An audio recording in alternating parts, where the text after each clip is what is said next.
नमस्कार साथियों, आशा करता हूँ आप सब बहुत अच्छे होंगे। मेरा नाम है सत्यम पांडे। यशस्वी गुरुकुल 18 चैनल पर आप सभी का स्वागत है। तो हम अपनी श्रृंखला को आगे बढ़ाते हैं। पिछले क्लासेस में हमने भूगोल विषय का जो पहला चैप्टर था हमारा संसाधन एवं विकास, उसके अंतर्गत संसाधन क्या है, साथ ही साथ संसाधनों का वर्गीकरण, ये दो टॉपिक हमने अच्छे से क्लियर कर लिया है। तो आज का हमारा टॉपिक होगा संसाधनों का नियोजन, संरक्षण और इनका बचाव कैसे किया जा सकता है। इस पर आज हम चर्चा करेंगे। तो चलिए हम शुरुआत करते हैं। हमारा टॉपिक है आज का संसाधनों का विकास। संसाधनों का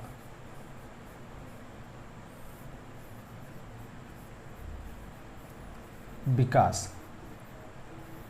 तो संसाधनों के विकास से तात्पर्य है कि हम संसाधन का विकास कैसे कर सकते हैं, ये हमको देखना है। साथ ही साथ विकास किस तरह से होना जरूरी है, ये हमको समझना है। ठीक है। तो संसाधनों का संसाधन, जैसे हमारा मानना है कि संसाधन क्या है, एक प्रकृति की देन है जिसका हम लोग दोहन कर रहे हैं, निकाल रहे हैं और उसका उपयोग कर रहे हैं। तो संसाधन एक प्रकृति की देन है। ठीक है। संसाधन क्या है, हमारा प्रकृति की देन है। पहला इसमें लिख लीजिए आप, संसाधन प्रकृति की देन है। अब प्रकृति की देन है तो प्रकृति से हम लोग क्या है कि संसाधनों को ले रहे हैं और हम अपने हित के लिए उसका उपयोग कर रहे हैं। ठीक है। साथ ही साथ ये समझना है कि संसाधन क्या है, संसाधनों का हम लोग क्या कर रहे हैं, अंधाधुंध उपयोग कर रहे हैं। संसाधनों का हम अंधाधुंध उपयोग कर रहे हैं, जिससे अंधाधुंध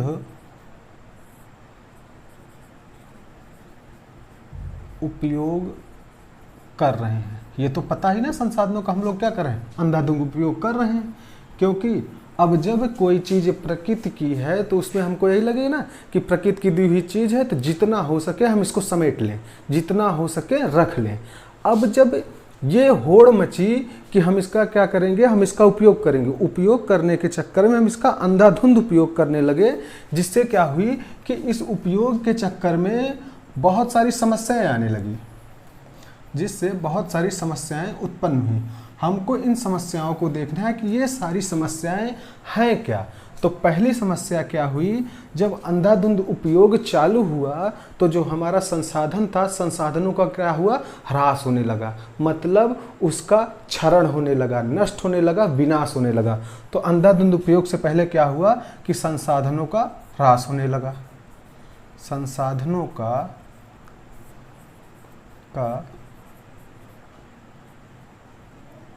ह्रास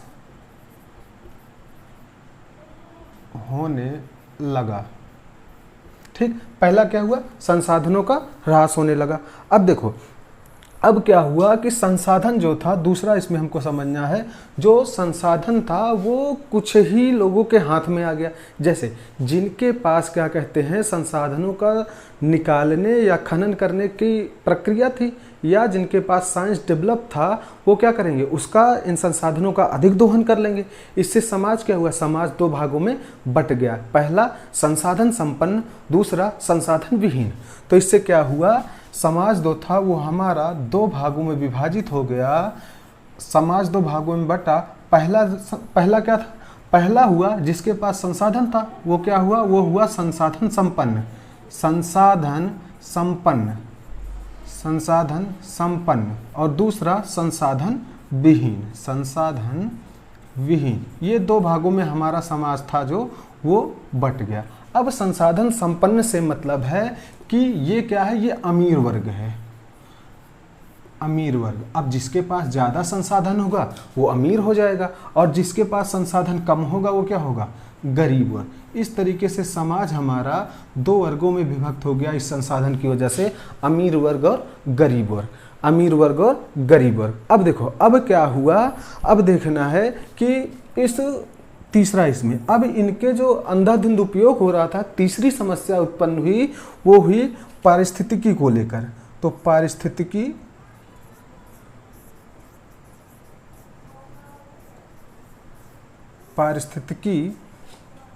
समस्याएं, ठीक, या इसी को कहते हैं पारिस्थितिक समस्याएं या पारिस्थितिकी संकट उत्पन्न हुआ। अब इस संकट में क्या क्या हुआ हमको ये समझना है। यदि संकट में आता है, पहला जो आता है, पहला है हमारा भूमंडलीय तापन।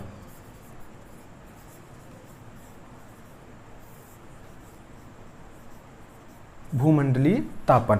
अब ये जो भूमंडलीय तापन है, भूमंडलीय तापन का मतलब हुआ हमने क्या किया कि पारिस्थितिकी इस पर्यावरण से पेड़ पौधों को काटना चालू किया। अब जब पेड़ पौधे ने कटना चालू हुए तो क्या हुआ, पृथ्वी गर्म होने लगी, गर्म होने लगी, और साथ ही साथ संसाधनों का जब हम अधिक उपयोग करेंगे, उनका दोहन करेंगे, तो क्या होगा, हमारे इस पर्यावरण को ही तो नुकसान हो रहा है, इस वातावरण को ही नुकसान हो रहा है। इस नुकसान की वजह से क्या हुआ कि भूमंडलीय तापन, पृथ्वी गर्म होने लगी, और गर्म होने की वजह से क्या हुआ, बहुत सारी समस्याएं उत्पन्न होने लगी। दूसरा क्या हुआ इस संकट में, हमारा जो दूसरा उत्पन्न हुआ, दूसरा कहा गया कि ओजोन परत का क्षय। दूसरा, ओजोन परत का क्षय। अब देखो ये क्षय का मतलब होता है नष्ट होना, ठीक। ओजोन परत का नष्ट हो जाना, हमारे वायुमंडल में ऊपर जो है वो ओजोन परत विद्यमान है। ओजोन परत का क्षय कैसे हो रहा है, ये संसाधनों का उपयोग से, अंधाधुंध उपयोग से कैसे हमारे ओजोन परत को नुकसान हो रहा है, ये हमको समझना है। अब समझिए, समझने का मतलब है हम लोग अपने घरों में फ्रिज, एसी वगैरह ये सब इस्तेमाल तो कर ही रहे हैं, ठीक है। इनसे क्या होता है कि फ्रिज और एसी से क्लोरोफ्लोरोकार्बन, क्या, CFC जिसको बोला जाता है, क्लोरोफ्लोरोकार्बन, दूसरे को कहा जाता है HCFC मतलब हाइड्रोक्लोरोफ्लोरोकार्बन। ये दो तरीके के गैस निकलती हैं, किससे, फ्रिज और आपके एसी से। जब ये दो गैसें निकलती हैं, ये दो गैसें क्या करती हैं, हमारे जो ओजोन परत है, ओजोन परत को नुकसान पहुंचाती है। अब आपके दिमाग में आ रहा होगा कि ओजोन परत को नुकसान हो रहा है तो इससे हमको क्या नुकसान हो रहा है, नुकसान हो रहा है, कैसे हो रहा है, कैसे का मतलब है जो सूर्य से प्रकाश की किरणें आती हैं, वो प्रकाश किरणें सूर्य से पराबैंगनी प्रकाश की किरणें आती हैं जो हमको नुकसान पहुंचाती हैं। नुकसान किस तरीके से पहुंचाएंगी, अगर वो प्रकाश की किरणें, पराबैंगनी किरणें हमारे जो ओजोन परत है उसको पार करके आ जाती हैं तो हमको त्वचा संबंधी बीमारी हो जाती है। त्वचा संबंधी बीमारियों में जैसे स्किन कैंसर, ठीक, नाम सुने होंगे, बहुत भयानक बीमारी है, तो स्किन कैंसर, साथ ही साथ गंजापन, इस तरीके से बहुत सारी बीमारियां आती हैं, ठीक है। तो ओजोन परत का क्षय हो रहा है, इसको हमको क्या करना होगा, बचाना होगा। अब देखिए, अब अगला हमारा आता है, अब अगला इसमें हो जाएगा हमारा पर्यावरण प्रदूषण। पर्यावरण प्रदूषण। अब पर्यावरण प्रदूषण कैसे हो रहा है ये भी हमको समझना है। तो पर्यावरण प्रदूषण इस तरीके से हो रहा है कि जैसे हम क्या कर रहे हैं कि संसाधनों के उपयोग के चक्कर में हम फैक्ट्रियां स्थापित कर रहे हैं, ठीक है, बड़ी बड़ी फैक्ट्रियां लग रही हैं। फैक्ट्रियों से क्या हो रहा है, उसमें से धुआं निकल रहा है। धुआं क्या कर रहा है, हमारे वायु को प्रदूषित कर रहा है। दूसरा, जो फैक्ट्रियों से, कल कारखानों से है, उससे निकलने वाला दूषित जल क्या हो रहा है, दूषित जल को नदियों में छोड़ दिया जा रहा है, जिससे जल प्रदूषण हो रहा है। इसी तरीके से हमारा पर्यावरण क्या हो रहा है, वो प्रदूषित हो रहा है, ठीक है। अब अगला इसमें आता है आपका, अगला लिखेंगे भूमि निम्नीकरण। क्या आता है, भूमि निम्नीकरण। अब ये भूमि निम्नीकरण क्या है, भूमि निम्नीकरण से मतलब है कि भूमि जो है, भूमि की उपजाऊपन में कमी आना, ठीक, या दूसरे तरीके से कहेंगे कि जो पृथ्वी है, पृथ्वी की ऊपरी परत है, जो हमारी मृदा है, मृदा का अनुपजाऊ हो जाना, ठीक है। इससे क्या हो रहा है, कहने का मतलब कि भूमि की मृदा जो है, मृदा का अनुपजाऊ हो जाना। इस तरीके से संसाधनों के अंधाधुंध प्रयोग से ये सब परिणाम देखने को मिल रहे हैं, ठीक है। तो हमारा क्या है, अब संसाधन का विकास करें, लेकिन विकास भी अच्छे तरीके से हो ना, जिससे कि हमारे पर्यावरण को नुकसान ना हो, वैश्विक परिस्थितियां, जो संकट हमारे सामने देखने को मिल रहे हैं, ये ना मिले, ठीक है। तो इसके लिए कुछ चीज़ें सामने आई, कुछ लोग सामने आए जो बृहद स्तर पर काम किया। हम इस पे अब चर्चा करने वाले हैं, ठीक है। तो पहले इसको हम रफ करते हैं।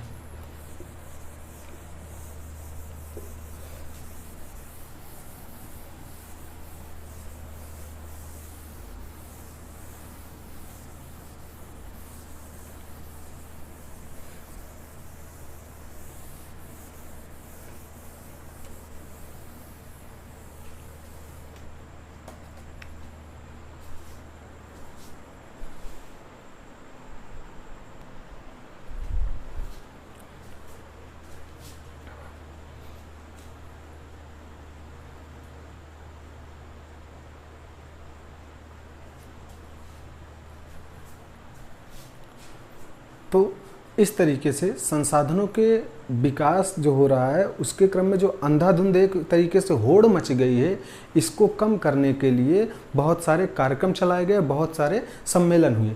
तो इसमें से पहला आता है आपका, पहला कार्यक्रम हुआ सतत पोषणी विकास कार्यक्रम, सतत पोषणीय विकास। अब सतत पोषणी विकास जो कार्यक्रम हुआ, इसका कहना था कि संसाधनों का विकास तो हो, संसाधन जो है उनका विकास होना अनिवार्य है, लेकिन संसाधनों का विकास पर्यावरण को बिना नुकसान पहुंचाए किया जाए, पर्यावरण को बिना नुकसान पहुंचाए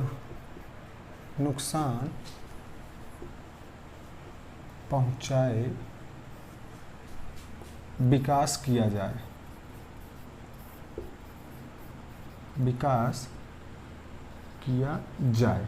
कहने का मतलब हुआ कि विकास तो करना जरूरी है, लेकिन विकास जो हो वो पर्यावरण को बिना नुकसान पहुंचाए हुए किया जाए। साथ ही साथ इसमें दूसरा कहा गया कि जो विकास की प्रक्रिया हो ना, विकास की प्रक्रिया वो वर्तमान में विकास की प्रक्रिया ऐसी होनी चाहिए जिससे आने वाली जो हमारी पीढ़ियां हैं, जो आने वाले भविष्य के लोग हैं, उनकी आवश्यकताओं की अवहेलना ना की जाए।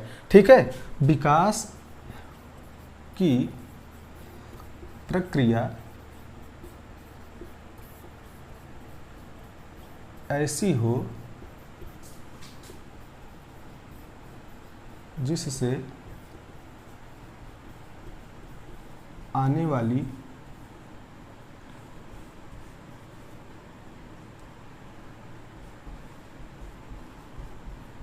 पीढ़ियों की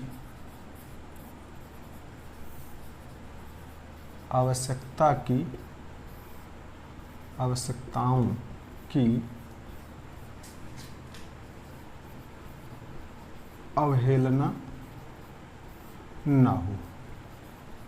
अब इसका मतलब क्या हुआ, इस लाइन का मतलब क्या हुआ कि विकास की प्रक्रिया ऐसी हो जिससे आने वाली पीढ़ियों की आवश्यकताओं की अवहेलना ना हो। इसको हमको समझना है, इस लाइन को समझना है, इस वाक्य को समझना है। इस वाक्य का कहने का मतलब हुआ कि जैसे हम देखें, आप ऐसी चीज़ें करें जिससे हम, जैसे क्या कहते हैं, आपके सामने आसपास में वन होंगे, वन कहने का मतलब पेड़ पौधे होंगे। अगर आप अपने जो आपके घर परिवार में बुजुर्ग लोग होंगे उनसे पूछिए कि आपके ज़माने में, आपके समय में आसपास कितने पेड़ पौधे मौजूद थे। वर्तमान स्थिति में क्या होगा, वो पेड़ पौधे नष्ट हो गए हैं, कहीं उससे ज़्यादा पेड़ पौधे ही नष्ट हो गए हैं, लगाने की बात तो करिए ही ना। तो इस तरीके से तो हमको यह ध्यान देना है कि वर्तमान हम जिएं, लेकिन साथ ही साथ आने वाले बच्चों को भी, आने वाली पीढ़ियों को उनके संसाधनों के उपयोग के लिए वस्तुओं या संसाधनों को छोड़ें। ठीक है, दूसरा उदाहरण, जैसे आपके सामने सबसे इम्पोर्टेंट चीज़ है जल। ठीक है, जल क्या है, जल के लिए भी हमको जल के अंधाधुंध उपयोग को रोकना होगा, जिससे आगे आने वाली पीढ़ियां जल के संकट को झेलने के लिए, क्या कहते हैं, कम हो, उनको संकट ना झेलना पड़े जल के लिए, ये हमको समझना है। ठीक, तो इसका ये हुआ। अब देखिए, अब इसी के साथ एक आता है हमारा, वो था कि एक सम्मेलन हुआ जिसको नाम दिया गया रियो डी जेनेरो सम्मेलन। ये कब हुआ, ये हुआ 1992 में। ठीक, कब हुआ, ये हुआ 1992 में। 1992 में ये सम्मेलन हुआ। ठीक, अब इस सम्मेलन में हुआ क्या, ये सम्मेलन जो था ये ब्राजील शहर में हुआ। ब्राजील शहर नहीं, ब्राजील देश में। ब्राजील देश जो आपका अमेरिकी महाद्वीप है वहाँ पड़ता है। ठीक है, तो ब्राजील देश में हुआ। ब्राजील देश के रियो डी जेनेरियो वहाँ का शहर था, वहाँ जून 1992 ईस्वी में ये सम्मेलन हुआ। और इस सम्मेलन में विश्व के लगभग 100, ठीक है, 100 देशों के राष्ट्राध्यक्ष वहाँ पर उपस्थित हुए। 100 देशों के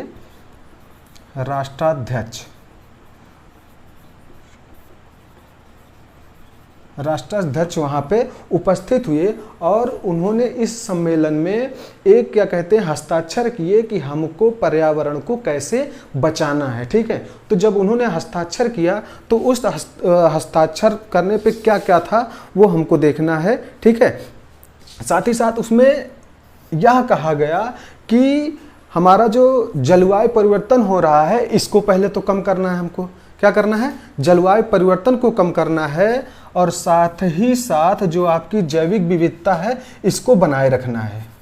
दो कार्य किए गए इसमें, जलवायु परिवर्तन को कम करना, जलवायु परिवर्तन को कम करना, साथ ही साथ जैविक विविधता को बनाए रखना, जैविक विविधता को बनाए रखना। ठीक है, इसी को क्या कहा गया, इसको कहा गया रियो डी जेनेरियो सम्मेलन। इसी को कहा गया, दूसरे शब्दों में कहे तो इसको नाम दिया गया प्रथम पृथ्वी सम्मेलन। ठीक, प्रथम पृथ्वी सम्मेलन या प्रथम अंतर्राष्ट्रीय पृथ्वी सम्मेलन इसको नाम दिया गया। तो ये विकास कार्यक्रम साथ ही साथ ऐसे सम्मेलन किए गए जिससे इस अंधाधुंध उपयोग को बचाया जा सके। जो संसाधनों का अंधाधुंध उपयोग हो रहा है इससे पर्यावरण को, इस पृथ्वी को, इस वायुमंडल को बचाया जा सके। ठीक है, तो ये आप देखेंगे, ये अच्छे से समझ गए होंगे। कोई दिक्कत होगी तो आप कमेंट बॉक्स में बताएंगे। ठीक, अब इसको हम रफ करते हैं। साथ ही साथ हमको समझना है संसाधनों का नियोजन कैसे किया जाए।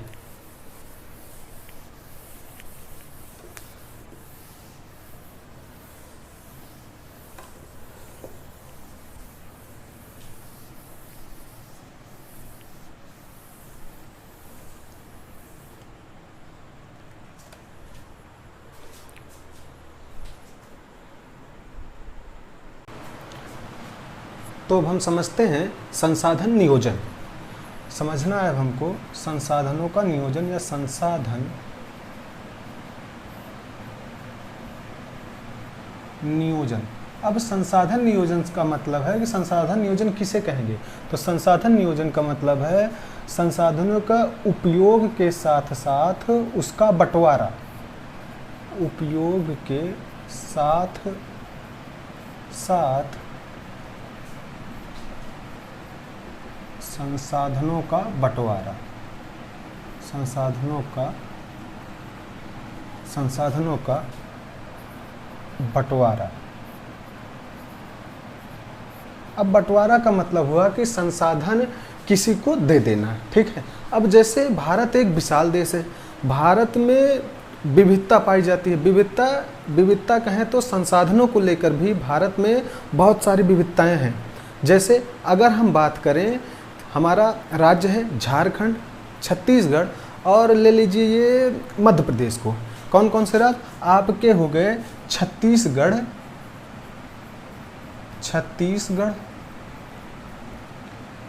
मध्य प्रदेश और झारखंड। ये तीन ऐसे राज्य हैं जहां पर खनिज बहुत ज़्यादा पाए जाते हैं, खनिजों का भंडार है। अब ये हमारे जो राज्य हैं यहाँ पर खनिज पाए जा रहे हैं।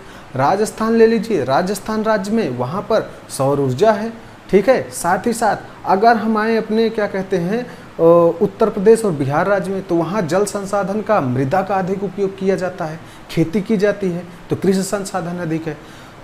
अगर हम देखें अपने राज्य को लद्दाख तो देखो वो क्या है, शीत मरुस्थल, ठंडा मरुस्थल है। वहाँ पे क्या है, लेकिन वो अपनी सांस्कृतिक विरासत को समेटे हुए है। साथ ही साथ अगर हम देखें अरुणाचल प्रदेश को, अरुणाचल प्रदेश सबसे पूर्वी राज्य हमारा, तो अरुणाचल प्रदेश क्या है, वहाँ पर नदियाँ बहुत ज़्यादा हैं। जब नदियाँ ज़्यादा हैं तो वहाँ क्या है, जल संसाधन अधिक है।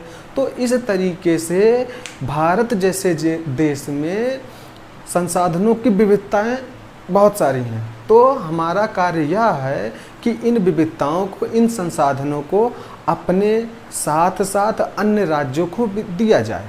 ठीक है, इसी का मतलब हुआ संसाधन नियोजन। नियोजन मतलब बंटवारा। बंटवारा कैसे हो कि जो हमारे पास हमारे पास है, अधिक है, तो उसको क्या करेंगे, हम दूसरों को देंगे।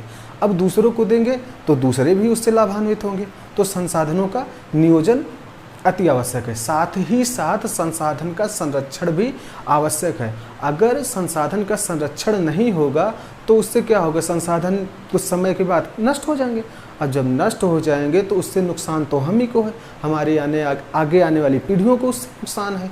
तो संसाधन जो है उसका संरक्षण आवश्यक है। अब संरक्षण जैसे अगर दूसरे शब्दों में कहे तो गांधी जी ने एक बात कही थी, महात्मा गांधी ने एक बात कही कि किसी हमारे देश में इतना संसाधन उपलब्ध है कि प्रत्येक व्यक्ति की जो इच्छा है उसको पूर्ण कर सके, लेकिन उसके लालच को पूर्ण करने का संसाधन हमारे पास विद्यमान नहीं है।